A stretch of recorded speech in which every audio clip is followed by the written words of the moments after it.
Ini kalau dilihat ya Bu, untuk musim kemarau saat ini, kebakaran lahan kan sangat berpotensi kuat ya untuk terjadi. Berdasarkan data dari KLHK, Ibu, berapa titik api dan juga luasnya yang terdata untuk saat ini? Bu Laksmi, silahkan.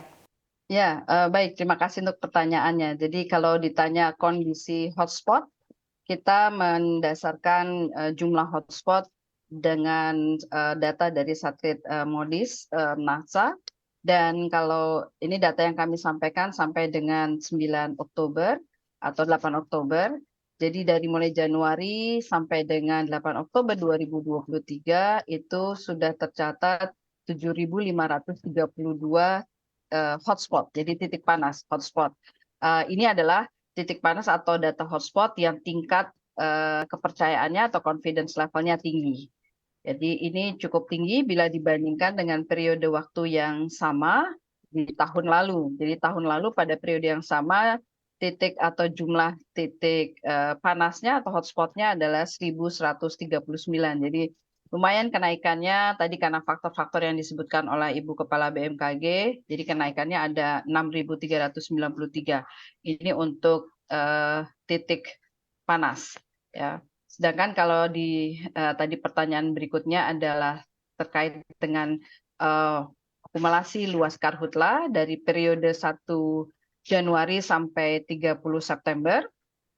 Ini karena yang Oktobernya belum selesai, jadi kita bicara September, maka luas kebakaran hutan dan lahan, baik itu di lahan gambut maupun di lahan mineral, itu tercatat 642.099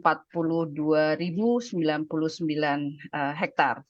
Ini cukup signifikan juga luas kebakaran hutan yang terjadi. Baik Ibu, lalu untuk saat ini Bu, sebetulnya provinsi mana saja begitu ya Bu yang berdasarkan data ini wilayah yang paling banyak Ibu untuk titik apinya? Ya, kalau kita bandingkan, jadi kita punya beberapa provinsi yang memang kita sebut sebagai provinsi rawan kebakaran hutan dan lahan.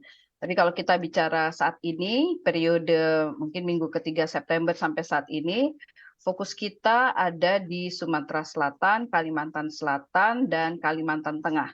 Itu yang tercatat titik apinya dan juga kejadian kebakaran hutan dan lahannya relatif tinggi dibanding dengan provinsi-provinsi lainnya. Selain daripada anomali iklim ya, atau faktor cuaca, tapi kalau kita lihat ada juga yang secara sengaja ya Ibu membakar lahan gitu, dan ini juga memang dilihat didapati ada beberapa perusahaan. Bagaimana KLHK melihat ini Bu Laksmi? Ya, benar, memang kejadian kebakaran hutan dan lahan sebetulnya kalau kejadian kebakaran hutan dan lahan itu bisa dipengaruhi oleh tadi faktor iklim dan cuaca, kemudian kita juga banyak bahan baku yang tersedia misalnya di gambut dan sebagainya yang memang berpotensi untuk terbakar, dan juga ada yang memantik gitu ya. Jadi memantik atau yang memulai api tersebut. Jadi sebagian besar kebakaran hutan dan lahan memang ada faktor manusia di sana. Dan untuk hal ini, selain upaya patroli, pencegahan, dan pemadaman kebakaran hutan dan lahan, KLHK bersama instansi terkait juga melakukan upaya-upaya penegakan hukum. Kita mulai dari memberikan surat peringatan. Jadi pada lokasi-lokasi di mana perusahaan tersebut berada dan di situ terdapat deteksi titik api atau titik panas, hotspot atau bahkan fire spot, itu kemudian langsung diberikan surat peringatan. Jadi untuk mereka segera dapat memastikan bahwa titik panas itu adalah titik api atau tidak, kalau memang ada api kecil langsung harus dipadamkan, dan kalau kemudian tidak ditindaklanjuti, ya akan ditindaklanjuti atau dilanjutkan dengan upaya-upaya lain. Saat ini terkait dengan kebakaran hutan dan lahan yang sedang terjadi, KLHK sudah melakukan upaya-upaya penegakan hukum.